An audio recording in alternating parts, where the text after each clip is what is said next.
Hello physical fiends, it is Jordan here with another worth of purchase where I play a game for a short amount of time to see if I would buy it myself. Today I am taking a look at Tamagotchi Plaza, which released digitally this week on Nintendo Switch and Nintendo Switch 2. But this is Physical Paradise and I only care about physical games, and this does have one. If you check the links down below in the description and pinned comment, you'll see that this does have a couple, but it is a bit complicated and I'll explain it in better detail later in the video. First, I need to tell you what this game is about. So this is a minigame compilation that is 100% aimed at the younger end of gamers. It's definitely not made for me, nor my core audience, but I always try to judge a game based on what it's going for, not what I personally want. So, you are a new Tamagotchi who's now the chairperson of the committee to bring Tamagotchi Fest to your town, competing against other towns. To do so, you need to improve your town, which you do by playing minigames, improving the shops, earning dosh, and then upgrading the plaza, where you can also meet some Tamagotchis and do some kind of really small side quests. But the main point are the shops that surround the plaza. 12 of them on the Nintendo Switch version, and there are 3 more in the Nintendo Switch 2 version that take advantage of the hardware. I didn't get to play those 3, but I played the normal ones, and there is a decent variety of them. For the sake of all that is holy, I am not going to go through all of them, but the general gist is that a constant stream of Tamagotchis will enter the shop with a specific request, and you have to minigame your way through to pleasing them. Whether it's customizing their bicycle, fixing their teeth, or serving afternoon tea, they all take multiple steps of some kind. Not all of them are interesting. I didn't particularly enjoy the rap battle rhythm game, nor the gym one, which was overly simple, but some of the quirky ones like making glasses or dentistry, they do shine in an interesting way. I think the most interesting one is the manga maker, which in principle sounds awesome, and technically is, as you make different panels based on what the person wants. However, there is a major flaw with this, since they always request a specific character to star in the manga, and I have no idea who that is.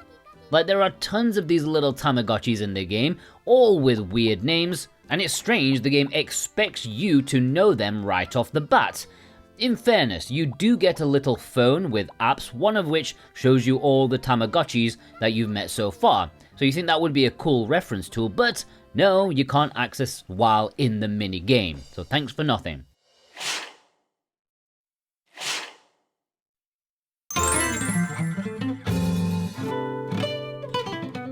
Of course, this game is not made for me or most of my audience, but after playing for an hour and a half, I wasn't bored as long as I kept switching minigames like every 3 goes or so. I can imagine if you focus on grinding one shop to upgrade it as fast as possible, where the minigames do get gradually more complicated and difficult, if you focus just on one, it could get pretty mind-numbing. But with my method, I really didn't mind it, and my daughter was enjoying it too. I think it is a solid effort for kids.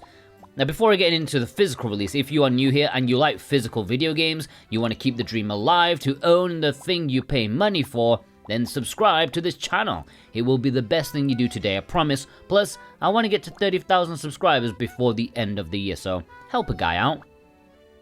In terms of the physical release on Nintendo Switch, there is a physical release, but not in North America. If you want the Switch one in North America, then you'll either have to import the European or Japanese physical release. They both play in English, so no worries about that.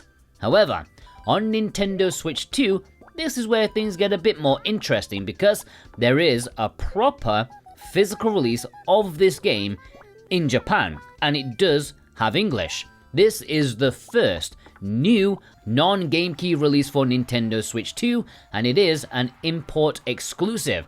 And I think somewhat of an important release. The whole game key nonsense has put a sour note on many people's reception of the Switch 2, so if this is a success, I hope Bandai will take note for the future about, making more proper physical releases. So I'm kind of keeping my fingers crossed this is a success. If you want to purchase this yourself, either the Nintendo Switch 1 version or the Nintendo Switch 2 edition, you can check the links down below in the description and pinned comment. That is where you'll find them. If you purchase from VGP, you can get free worldwide shipping on orders over 75 Canadian bucks, which is about 53 American dollars. If you order from PlayAsia, you can get 5% off with my code Jordan 2025, and any purchase made via those links massively helps support me in the best way possible, and I do thank you greatly from the bottom of my heart. But would I buy this myself? Probably not, because I'm not the target audience here. I think for kids, it's pretty fun. All the minigames are different enough, the characters cute, there's a decent amount of content if you want to max everything out, and my daughter quite enjoyed playing it alongside me, so if I was gonna buy it, it would be for her. How about you? Are you planning to buy this yourself? If so, which version? Switch 1 or Switch 2? Let me know in the comments below. And also, by the way, don't forget, have a great day.